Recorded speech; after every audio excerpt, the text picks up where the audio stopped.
Jakarta hasilkan 6.000 ton sampah per hari. Lalu bagaimana dengan pengelolaannya? Nah, untuk tahu jawabannya, Yana mau nanya langsung ke pihak-pihak yang paling kompeten sekaligus menelusuri aliran sampah Jakarta dari hulu sampai ke muaranya.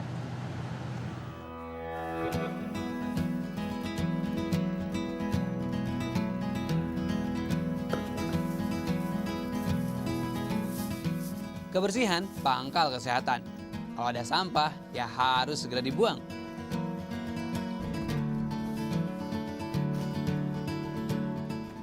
Halo Pak, Ya, ikut buang sampah ya Pak? ayo silakan. Waduh, ternyata banyak juga ya sampah yang dihasilkan di daerah Rumah Yana ini. Yana jadi penasaran, terus sampah-sampah ini dibawa kemana ya? Yana mau ikut si Bapak aja. Pak boleh ikutan ya Pak ya? Oh, boleh, boleh. Ayo Pak, bawa Pak. Saya yang dorong aja ya Pak ya. Ya.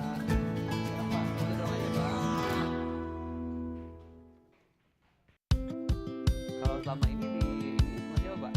Yap, demi temukan jawaban kemana gerangan sampah dari Rumah Yana dan warga ibu kota lainnya bermuara, Yana akan telusuri. Sejak pukul 5 pagi, Pak Roni memungut dan mengangkut sampah dari tak kurang 700 rumah. Pokoknya setiap hari Pak Roni dan 4 orang rekan sesama pengangkut sampah pemukiman ini bertanggung jawab atas kebersihan satu wilayah rukun warga. Para pengangkut sampah lini pertama bergerak atas swadaya masyarakat. Upahnya masing-masing sekitar Rp500.000 per bulan hasil iuran kebersihan warga.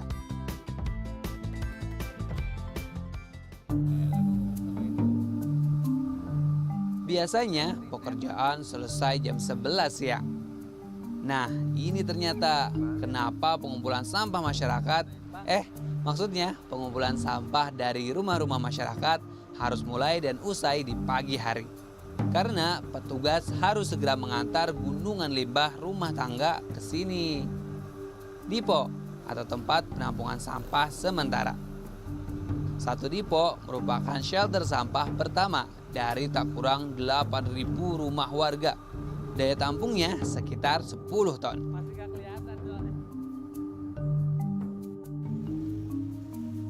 Kalau udah sampai dipo ini, terus sampahnya dibawa kemana lagi nih Pak? Ini ke Bantar Gebang langsung. Bantar Gebang? Iya. Yang tempat pembuangan akhir tuh ya Pak ya? Iya.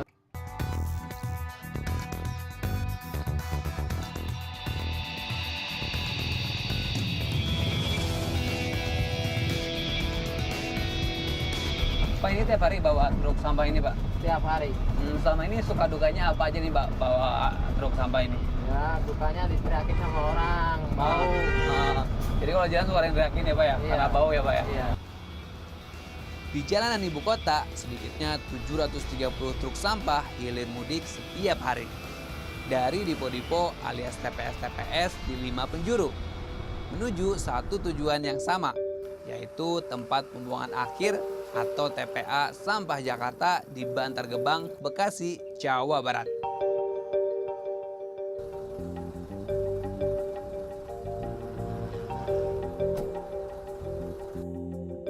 Menurut data yang Anda dapat, sekitar 6.000 ton sampah setiap harinya dikirim ke tempat ini dari ibu kota Jakarta. Lalu dikelola dan diolah seperti apa ya sampah-sampah di tempat ini?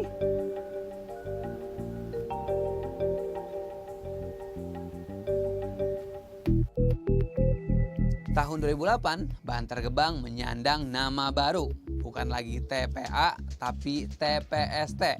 Kependekan dari Tempat Pengolahan Sampah Terpadu. Sejak awal berdiri, yaitu tahun 1989, pengelolaan Bantar Gebang murni oleh pemerintah provinsi. Mulai 2008 sampai tahun 2023 nanti, pengoperasiannya berlangsung oleh dua pihak. Swasta di bawah kontrak kerjasama dan pengawasan Pemprov DKI Jakarta. Luas total TPST Bantar Gebang tak kurang 110 hektar. Di sini gunungan sampah jadi berkah bagi tak kurang 6.000 pemulung. Tapi bagaimana pengawasan, pengoperasian, dan penanganannya? Daripada bingung, Yana mau nanya langsung sama orang yang bertanggung jawab atas pengelolaan TPST ini. Pak Agus namanya. Salah satu sistem pengolahan sampah yang paling populer adalah pengomposan. Dengan teknik khusus, sampah diubah jadi kompos atau pupuk organik. Kalau ini prosesnya kayak gimana Pak untuk pengolahan sampah ini? Jadi untuk unit pengolahan kompos kita ini, kita prioritaskan sampahnya dari pasar Pasar. karena kandungan organiknya sangat tinggi. Pengolahan ini hasilkan 60-70 ton kompos per hari. Pengelola mendistribusikannya ke lahan-lahan perkebunan dan pertanian skala besar di berbagai daerah.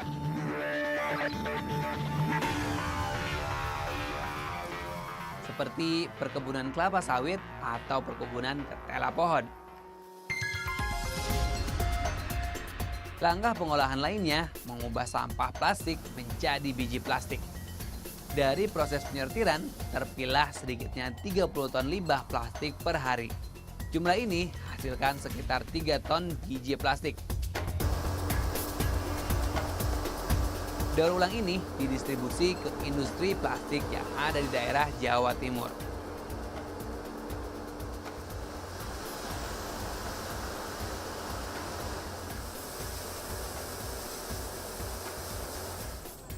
Nah, ini dia salah satu metode termutakhir pengolahan limbah di sini.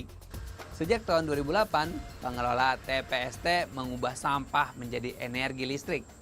Bisa jadi listrik dari sampah itu gimana sih pengolahannya? Oh ya, jadi dari tumpukan sampah yang ada di Lentin, di sana kita buatkan sumur-sumur gas. Jadi yang gunung-gunung sampah itu ya Pak ya? Kita buatkan sumur-sumur gas, yang jarak antar sumur itu 30 meter.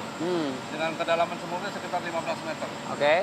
Dari antar sumur kita koneksikan dan kita alirkan ke pembangkit listrik atau ke powerhouse.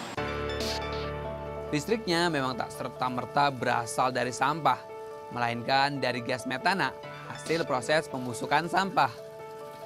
Pembangkit listrik berkapasitas 10 MW per hari. Daya yang kemudian mampu menerangi sekitar 9.000 unit rumah yang dialirkan melalui PLN. Ada kendala apa sih Pak di Bantar Gebang ini? Oke. Kendala dalam pengolahan sampah itu sebenarnya disebabkan oleh karena sampah itu tercampur. Tercampur antara organik dan anorganik. Jadi kita masih mengeluarkan biaya dan tenaga lagi untuk memilah. Kalau diperhatikan, memang dari lini pertama tak ada yang namanya pemilahan. Semua sampah bersatu padu, bercampur tak menentu.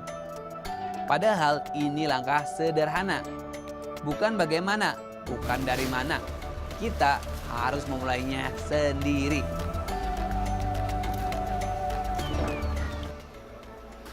Kesadaran masyarakat untuk memilah antara sampah organik dan anorganik memang harus segera ditumbuhkan.